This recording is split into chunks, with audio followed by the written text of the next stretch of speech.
Hello dear students, आप लोगों ने द एन्चेंटेड फूल तो तैयार कर ही लिया है। अब नेक्स्ट टर्म है ए लेटर टू गॉड। आज हम इसकी डिटेल्ड थीम समझेंगे। जैसा कि अभी सारे बच्चों के पास बुक्स अवेलेबल नहीं है, जब बुक्स होंगी तो हम लोग बुक्स के आधार पर पूरा डिटेल से समझेंगे, लेकिन अभी उसकी थीम समझ लें ताकि हम लोग उसकी एक्सरसाइज की प्रैक्टिस कर सकें। तो ए लेटर टू गॉड जो ये लेसन है एक किसान के बारे में है। किसान का नाम था लेंचो। ये लेंचो नाम का किसान रहता था एक घर में, और ये घर कहाँ स्थित था? पहाड़ी इलाके में निचली पहाड़ी के शिखर पर घर स्थित था, और उसका घर जहां पर स्थित था वहीं पर उसके आसपास खेत थे सारे। ठीक है बेटा। अब उसका घर इस ऊंचाई पर था कि उस ऊंचाई पर खड़े होकर चारों ओर अपने खेतों को आराम से देख सकता था। अब सुबह से लेंचो ने और कोई काम नहीं किया। क्या किया? बस वहां पर खड़े हो गए, संतुष्ट निगाह से अपने खेतों को निहारता रहा। क्यों भाई, जब फसल अच्छे आने की उम्मीद हो तो मन में एक संतोष का भाव होता है। तो एक संतोष के भाव के साथ लेंचो अपने खेतों को निहार रहा था, देख रहा था, और नॉर्थ ईस्ट की ओर आकाश को देख रहा था। क्या कि फसल को थोड़ी सी मतलब एक अच्छी बारिश मिल जाए, या कम से कम थोड़ी सी रिमझिम बारिश हो जाए तो उसकी फसल बहुत अच्छी हो जाएगी, ऐसी उसको आशा थी। इसलिए वो आसमान की ओर, नॉर्थ ईस्ट की ओर देख रहा था। और नॉर्थ ईस्ट की ओर देखते हुए उसने अपनी पत्नी की ओर बोला। उसकी पत्नी उस समय घर में रात के लिए खाना तैयार कर रही थी।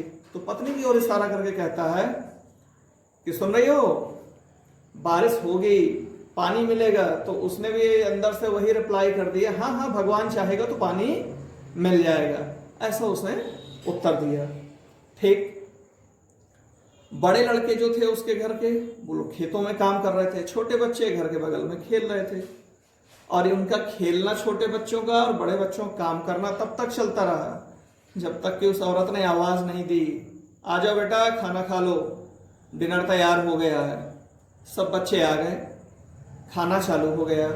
और लोग जब भोजन कर ही रहे थे तो जैसा कि लेंचो ने पहले से भविष्यवाणी की थी कि बारिश होगी, पानी आएगा, वो रिमझिम बारिश शुरू होने लगी।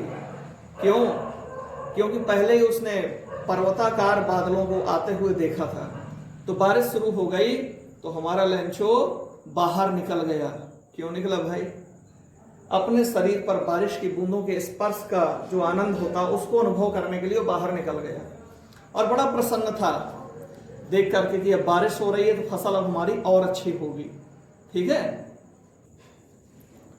लेंचो बोला कि जो बड़ी बूंदे हैं ये 10 पैसे के सिक्के हैं, और छोटी बूंदे 5 पैसे के सिक्के हैं। ये आसमान से बारिश नहीं बरस रही, पैसा बरस रहा है। लेंचो बड़ा प्रसन्न था कि इसी दौरान अचानक तेज हवा चलने लगी, और हवा ही तेज नहीं चलने लगी, तेज हवा के साथ साथ अब बड़े बड़े ओले गिरना शुरू हो गए। अब लेंचो का दिल बैठने लगा। उसने कहा ये बहुत गलत हो रहा है, आई होप ये जल्दी शांत हो जाए।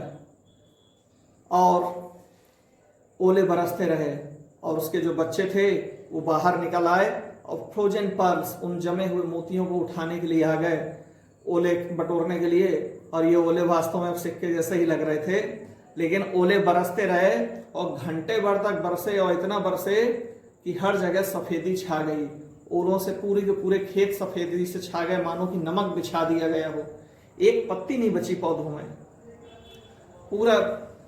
पूरी फसल तहस नहस हो गई, कुछ नहीं बचा। लेंचो बहुत उदास था, और उसने कहा कि इससे ज्यादा तो टिड्डी दल के हमले में बच गया होता। ओलों ने तो कहीं कुछ भी नहीं छोड़ा, एक पत्ती भी नहीं बची पौधों में। वैसे देखा जाए तो टिड्डी दल का हमला भी बहुत खतरनाक होता है, एक पत्ती भी नहीं बचती फसल में, लेकिन यहाँ ये तुलना की जा रही है कि ओलों ने कितनी ज्यादा तबाही मचाई थी, यानी कि फसल में उसके पास कुछ नहीं बचा था। ठीक। अब उस रात उस घर में, जो पहाड़ी में इकलौता घर था, लेंचो का घर था, उसमें सब कोई उदास थे। सबके मन में एक क्वेश्चन था कि अब ये साल कैसे कटेगा, कहां से आएगा। बड़े उदास थे, सबका दिल डूब रहा था। तभी लेंचो ने उन्हें हिम्मत दी, उदास मत हो, देखने में लग रहा है कि दिस इज टोटल लॉस, पूरी तरह से सब कुछ लुट गया, लेकिन फिर भी भरोसा रखो, वो कहते हैं ना कि भूख से कोई नहीं मरता, ईश्वर पर भरोसा रखो, सब अच्छा होगा। और ऐसा कह के उसने सबको धैर्य। लेंचो एक बहुत ही मेहनती किसान था, किसी बैल की तरह जुट करके अपने खेत में मेहनत करता था, लेकिन फिर भी इतना पढ़ना लिखना तो वो जानता था कि चिट्ठी पत्री लिख सके। तो आगामी रविवार को बड़े सवेरे से उसने चिट्ठी लिखना शुरू कर दी। क्या लिखा? हे ईश्वर, यदि तुम हमारी सहायता नहीं करोगे तो इस साल मैं और मेरा परिवार भूखों मर जाएंगे। इसलिए मुझे अपने खेतों को दोबारा बोने के लिए और जब तक फसल ना आ जाए तब तक जीवित रहने के लिए 100 पेसोस की जरूरत है। पेसो वहां की मुद्रा होगी, जैसे हम लोग रुपए बोलते हैं, तो 100 पेसोस की जरूरत है। और क्योंकि तुम जानते ही हो कि ओलो ने ... यानी अंडरस्टूड है कि ओलो ने क्या किया होगा। चिट्ठी को उसने लिफाफे में रखा, उसमें लिफाफे के ऊपर उसने लिखा गॉड टू गॉड, ईश्वर को मिले, और लिफाफा बंद किया। वो स्वयं जाके अगली सुबह मेल में गया, मतलब डाक में गया, और वहां पर उसने डाक टिकट चिपका करके लिफाफा वहां पर पेटी में डाल दिया। ठीक, चला आया। अब पोस्टमैन ने जब वो लेटर निकाला छटने के लिए, तो उस पोस्टमैन ने उस लेटर को जैसे देखा, पता देखा, टू गॉड, हंसी उसकी कंट्रोल ही नहीं हो रही थी। हंसता जा रहा था, हंसता जा रहा था कि आखिर ईश्वर को चिट्ठी लिखी है और यहाँ पोस्ट की है। हंसता हुआ गया, अपने ऑफिसर यानी पोस्ट मास्टर को उसने दिखाई। पोस्ट मास्टर जो थोड़ा सा मोटा सा, हेल्दी सा और मैत्रीपूर्ण स्वभाव वाला, एक अच्छे स्वभाव वाला व्यक्ति था, जब उसने लेटर देखा वो भी हंसने लगा, लेकिन तुरंत ही वो गंभीर हुआ। तो व्हाट अ फेथ, क्या आस्था है भगवान में, इतनी आस्था की करस्पॉन्डेंस शुरू कर दिया। काश मेरे अंदर इतनी भक्ति होती कि मैं भी ईश्वर से पत्र व्यवहार करने की हिम्मत करता। कितनी मतलब उसके अंदर श्रद्धा है, उस किसान के अंदर, ये सोच करके उसे आश्चर्य हुआ। अब पोस्ट मास्टर के दिमाग में एक आइडिया आया। इस किसान ने ईश्वर को पत्र लिखा है, तो अगर इसे उत्तर नहीं मिलेगा तो ईश्वर पर इसका भरोसा टूटेगा, डिग जाएगा। तो हम ऐसा करते हैं, ईश्वर की ओर से इस चिट्ठी का उत्तर इस किसान को देते हैं, जिससे उसका भगवान पर विश्वास बना रहे। ठीक, लेटर खोला गया, और जैसा कि आप लेटर जानते हो, खोला गया तो उसमें क्या था? डिमांड थी, रिक्वेस्ट थी, 100 पेसोस प्लीज। अब यानी कि समस्या ये आ गई कि केवल सद्भावना से और अक्षरों से काम नहीं चलेगा, खर्चा करना पड़ेगा। लेकिन पोस्ट मास्टर अपने प्रस्ताव पर अडिग रहा। उसने अपने सभी कर्मचारियों से थोड़ा सा दान के नाम पर कुछ पैसा मांगा कि आप लोग भी सहयोग करो। तो सभी ने कुछ ना कुछ सहयोग किया। 70 पीसों कलेक्ट हो गए। 100 पीसोस तो नहीं हो पा रहे थे, उसके लिए इम्पॉसिबल हो रहे थे कलेक्ट करना। तो उसने 70 पीसोस एक लिफाफे में रखे, एक चिट में सिग्नेचर किया गॉड, यानी लेंचो समझे ईश्वर की ओर से है, बंद किया, लिफाफा रख लिया। आगामी रविवार को लेंचो कुछ जल्दी ही आ गया, पूछने लगा क्या मेरे नाम कोई चिट्ठी आई है।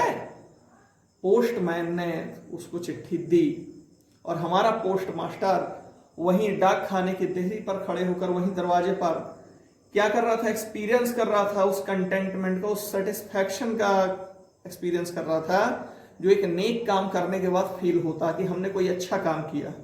और लेंचो के चेहरे के मतलब संतुष्टि के भाव भंगिमाओं को देखना चाहता था।